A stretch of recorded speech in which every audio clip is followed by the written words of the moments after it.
Brozine content. Complete circuit Incarnon tier list with builds. Warframe. Let's see what you gotta tell us, bro.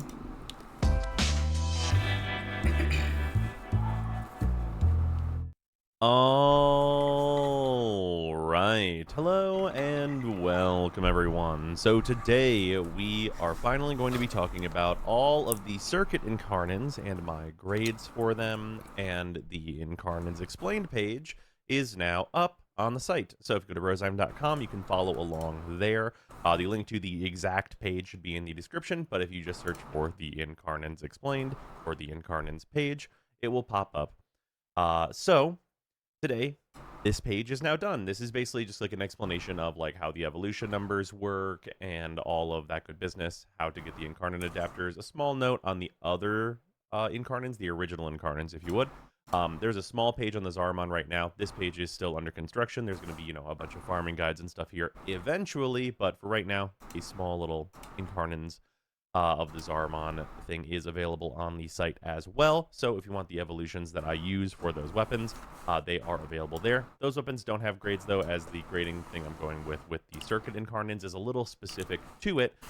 So for that, we are going to be going in order of each week that they are available. So this is the exact rotation that it will cycle through each time. So if you look at the Incarnons that are currently available, and you see something that I have labeled as week 3, that means that we are currently on the week 3 rotation, and you'll have to rotate the 7 weeks around to get to week 1 and week 2 if you see something there that you'd like, because we are all sharing the exact same rotation on the circuit each week. With that, let's talk about the way that I am doing these grades, because it is a bit different than the full roster 2023. These grades are, because the circuit Incarnons are from Steel Path circuit only, with the exception of the few that you can purchase, but you can purchase them, not exactly early either. These weapons need to be graded a bit more harshly, and for that I have a much harsher grading scale, and that is as follows, with S being the top, which is raising the bar for weapon power in Warframe significantly. A rank, meeting or slightly exceeding other high power weapons that we've had in the past. That does include the original Incarnons, which you would have access to before these, in almost all cases. Okay. And then B rank, which is powerful weapons that are held back by a downside or are niche. And then C rank weapons. So personally, I'm only gonna focus on maybe the first 2 or 3 of those ranks, S, A, B. I'm not really interested in any of these, except for fun purposes. That can now do high-level content meaningfully better, and meaningfully better is subjective, but weapons that just now you minorly AoE machine gun, and the Lotto has bouncing headshot ricochets. That also has the death trap trigger, which is the Lotto, the Skana for a while, but they're all going to be in their given sections on each week because we are going in order. To start, we have week 1. All right, week 1, we got Bratton, Lato, Skana, Paris, and the Kunai. A, B, F, C, C, respectively. Week 1, we have the Bratton, the Lotto, the Skana, the Paris, and the Kunai. And the over-under here is that the best 2 weapons on here are the Bratton and the Lotto. The Bratton is a very solid, minorly AoE machine gun, and the Lotto has bouncing headshot ricochets. That also has the death trap trigger, which is you can swap to it, and it'll get a huge bonus, which is really, really nice for high-value targets and just doing a lot of damage very quickly. That's sweet. It seems like it's a built-in holster amp. Getting some really big damage down a hallway. And that's even good in their non-evolved versions. Both the Bratton and the Lotto do okay with the new buffs from their Incarnons, even when they are not evolved into their Incarnon form, and that matters and is good. The Skana, not so much. The Skana is really, really bad. It's bad, but it's still one of my favorite weapons in the game. Still my very first melee on multiple accounts. So, top tier in my opinion, on the fun side. Gameplay wise, let's go ahead and trust Brozheim here. The point where you might as well be swinging it completely unincarnate. I have the Skana Prime, which I would not expect anyone else to have, obviously. But the Skana Prime and like it doesn't matter which version of the Skana you're using. They're all bad, and they're not even good as stat sticks. They are all just completely horrible. The Skana is maybe the single worst Incarnon of the whole list, although it's got a little bit of competition. It's real rough.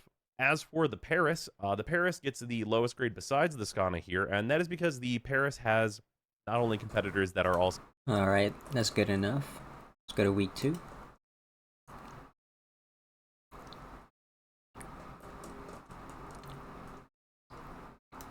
So these are theoretical. Go ahead of me if you'd like to by just checking out the site. So it's whatever, not going to change anything here. We have the Boar, the Gamma Core, the Angstrom, the Gorgon, and the Anku. And of these, the Boar is definitely the one that shines. These are the... So this is week 2 and 3. Week 2 is Boar, Gamma Core, Angstrom, Gorgon, Anku. Out of all those, Boar is the best one, 100%. Not even counting the Incarnons. I think out of all of those, the Boar is still just the best overall weapon. Boar Prime especially. I like the Gamma Core. I might grab the Gamma Core Incarnon just because I like I have the pairing sequence Gamma Core. I forget the name of it.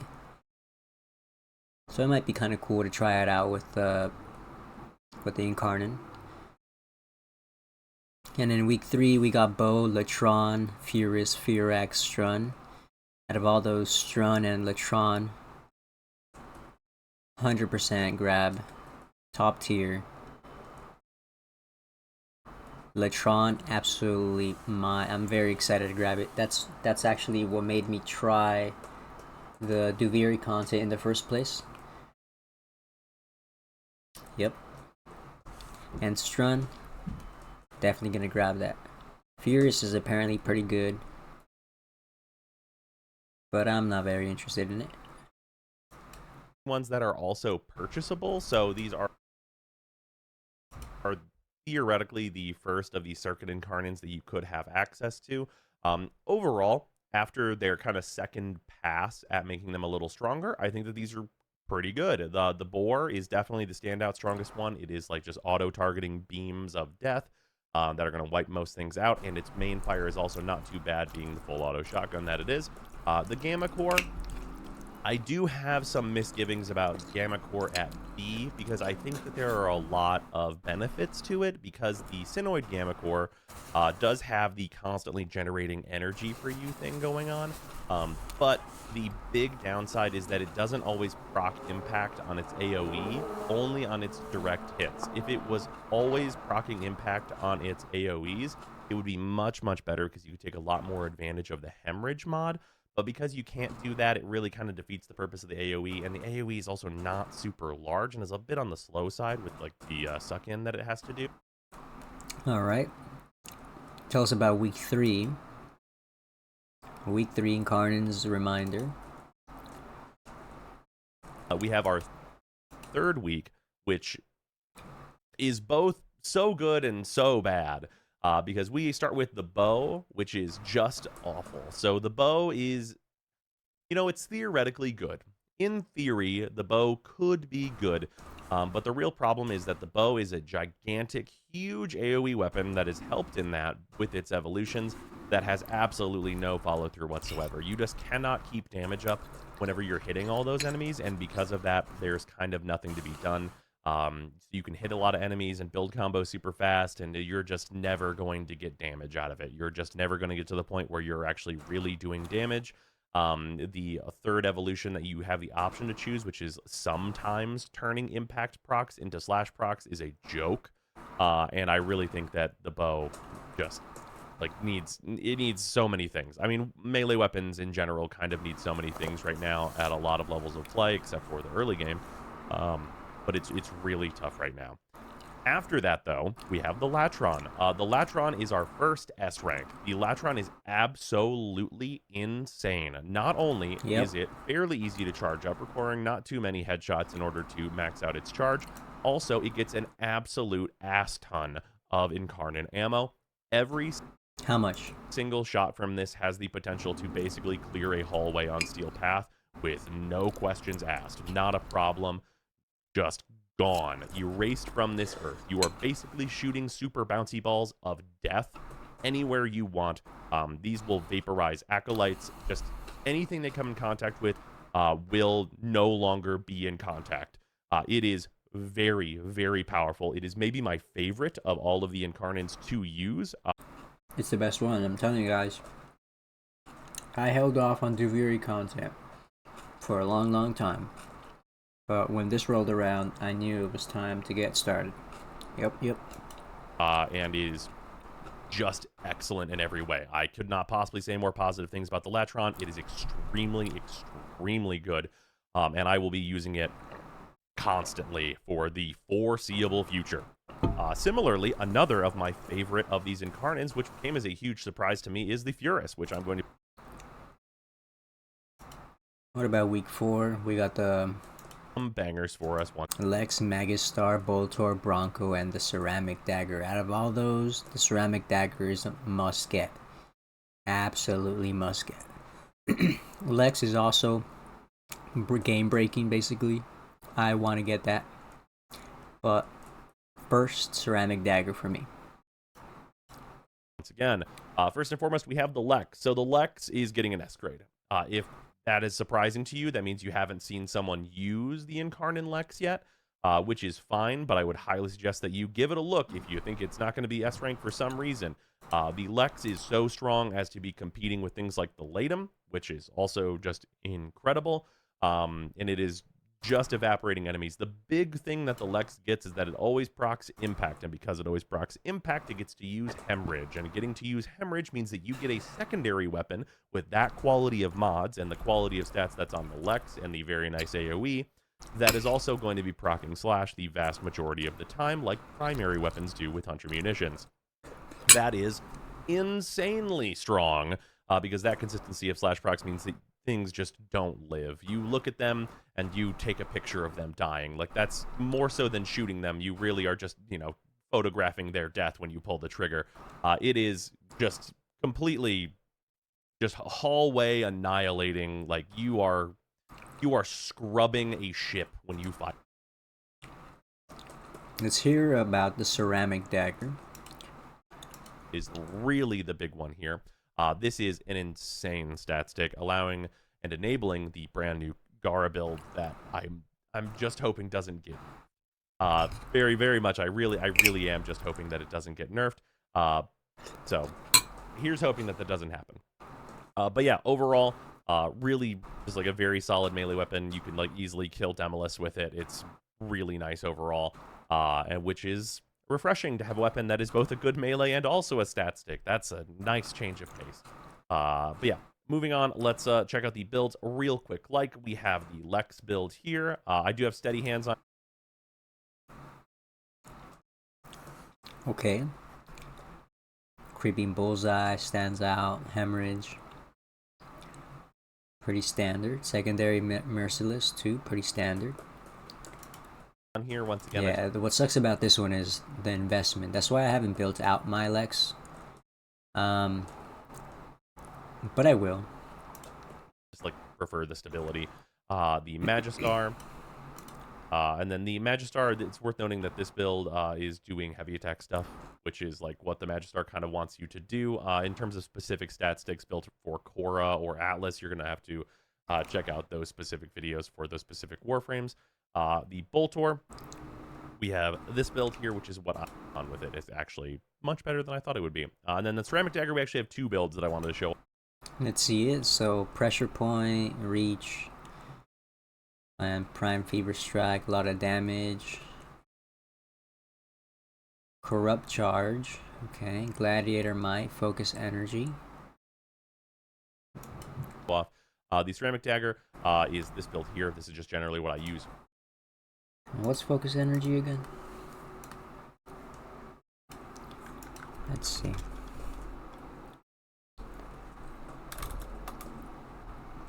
Warframe.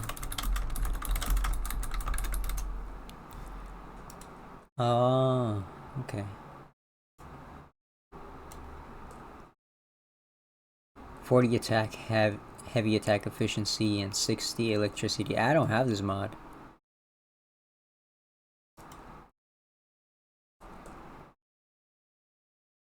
Nightmare. Wait, do I have this mod?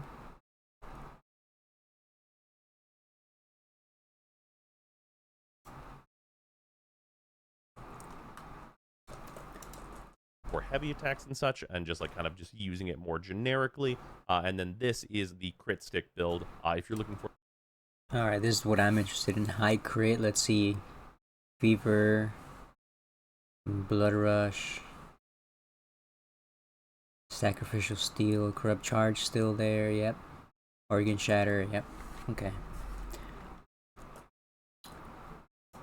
For the raw stick build, which Pretty is standard here. specifically for Gara. Nothing too crazy. Video, so I would highly suggest you go check that out separately. But those are the two builds for the ceramic dagger. This one is the one that you would want to bring on like an Atlas, for example. Moving on to our next week, we have, I think, arguably, and, you know, not even really arguably, this is the best week for all of the Incarnons. Week 5 is absolutely crazy. Starting off with, actually, probably the Torrid should be S+. I think that the Torrid Incarnon is the best Incarnon, and maybe the single best primary weapon in the game. The Torrid is nuts. The Torrid is eliminating zip codes from this world, and it is so easy to charge. You don't have to get headshots with this Incarnon. You just have to hit things directly, and it charges so extremely fast. And when you evolve it, the ammo lasts ages, and it just vaporizes anything you look at. You look at a, like, doorway...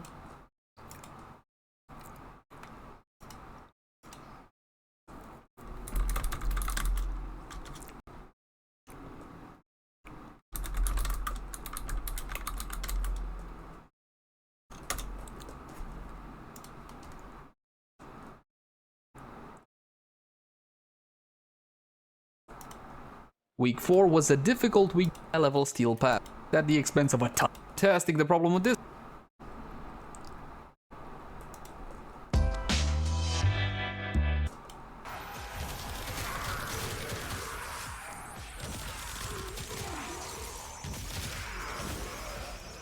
Really have a drive for being mean to me? Me? Damn. That is crazy. Sarah, they are already going to do your goal. Like, they've convinced themselves they can do that, which I'm still not even super sure on that one. Yeah, that is wild. What else do you have to say about it? With 3 guys that you can see, you left-click with the Torrid, and in less than 1 second, you have killed 9 guys. The 3 guys you could see, and 6 guys that are somewhere else. Maybe they're down a hallway. Maybe they were behind you. More people than you can see are normally dying to the Torrid at very regular intervals.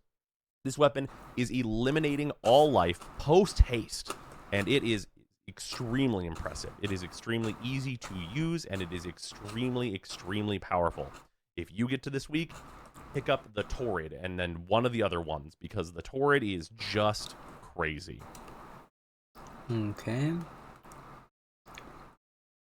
I want to hear what he's got to say about the Atomos.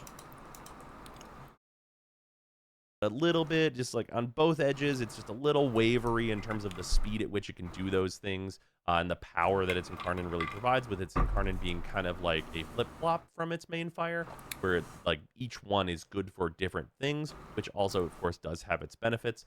But the Atomos' main fire, basically you're getting a new core, like essentially, like the Atomos is like the granddaddy of the new core. It's like the impetus for like that meta weapon. Yeah, all the old players know about the Atomos. All the new generation players, they know about the Kuva new core that we now have today. But This brings it up to be basically another one of like the Kuva Nukor level weapons for its main fire. And then whenever you get into its alt fire, you just get extremely high damage. Just Acolyte Evaporator, just Mega Man Buster, explosions, just killing everybody. And it's extremely, extremely good. But the charge is probably the most questionable thing, and the damage and like the ammo capacity on the Incarnon are just a little bit less than I'd say can push it over the edge into S rank. It is extremely good, and I enjoy it quite a lot, though. Now, to quickly go over all of the builds for those, starting with the Torrid. Alright, let's check out this Torrid with Hunter's Munition. Interesting. And you need another Forma, bro. This build's incomplete. Vigilante Supplies is rank 0. Okay, so pretty standard build with Hunter's Munition as a standout here and Prime Shred. Okay, that's gonna be the one that most players might not have. Extremely powerful. I would highly. Okay, let's go to week 6. Moving on, we have our week 6. So week 6 is pretty weak. We are starting out with the Ack and the Brunt, which is just it's just not great. It is a sword and shield that has an Incarnon evolution that is still worse than Silva and Aegis Prime, which is alright. And it looks like Burston is the only other one that's a must from week 6 or 7. So let's just skip over the Burston here. Then the Nami then the Nami Solo at that point. Editors, I'm not going to cut that. I can feel it in my soul. And then moving on to our last one here, we have the Burston. The Burston is the best of the bunch here. The Burston is really, really strong. It has the Incarnon form that you would have thought the Soma was getting, which is a gigantic magazine to just absolutely tear through enemies. It's basically the enhanced version of what the Bratton got. It is just an absolute saw blade of bullets that can just swipe through hallways and just eliminate everything. And it has a ton of ammo to go through. It is very, very strange, but if you were wanting an Incarnon Soma, the thing you actually want is the Burston Incarnon. The Burston Incarnon pretty much does exactly what you were almost certainly probably looking for whenever you thought about what the Soma could be as an Incarnon weapon. The Burston is that, so I would suggest going with that one. Moving on, let's talk about the builds real quick. The Ack and Brunt is here. Again, I would not suggest using this. The Soma, we've got this. I'm using the Hadasatya build. There are a few things that you can try, but they all perform relatively close together. Hadasatya is at least a little bit more fun. The Vasto, which for this one, it's worth noting, steady hands. This thing kicks like a mule. If you're not using steady hands, it is going to be a little tough to control in some cases. That being said, with steady... Let's check out this other tier list.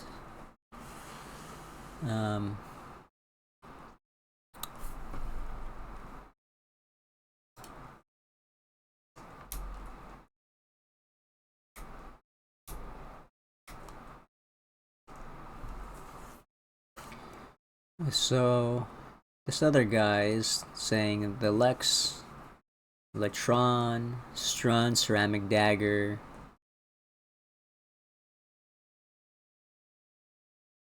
Okay. Dread in Paris. Miter. Boltor. Burston, Bratton, Zylag, Atomos. Ack and Brunt, while not as strong as the Ceramic Dagger, okay.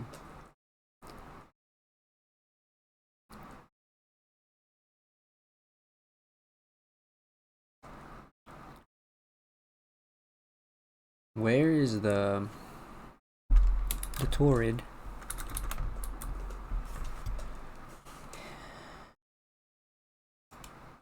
Torrid? Yeah. Not that guy, but the Torrid fucks easily and in the absolute top tier, and I argue it makes a strong contender for best. Okay. My favorite Incarnon so far. No need to build the Incarnon boar if you have the Torrid.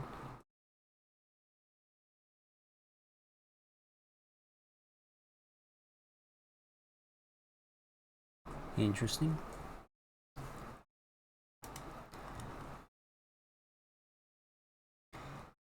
So these are all the Zeraman Incarnons. These are all pretty good. And good to get. Easy enough to get for MR. Let's see these. So basically the ones I recommend, the ones that I'm kind of shooting for, are... How many are there? First 1, 2, 3, 4, 5, 6, 7, 8, 9, 10, 11, 12, 13, 14, 15, 16, 17, 18, 19, 20, 21, 22, 23, 24, 25, 16, 17, 18, 30, 31, 32, 33, 34, 35. 35. Damn, that's a lot.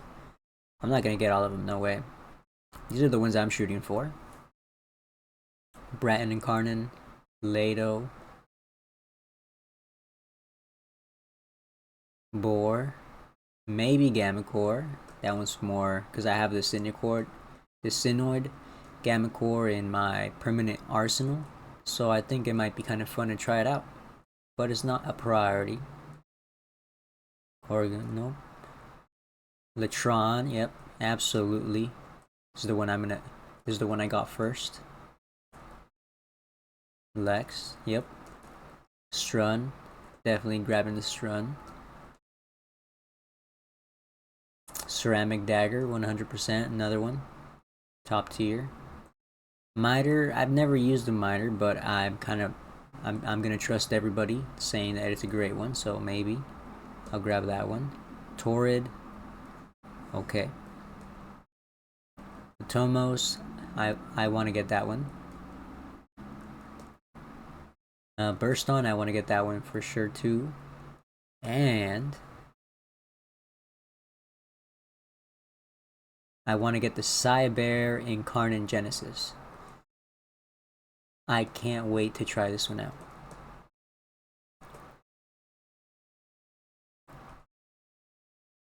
So those are the ones that I recommend, the ones that I'll be getting.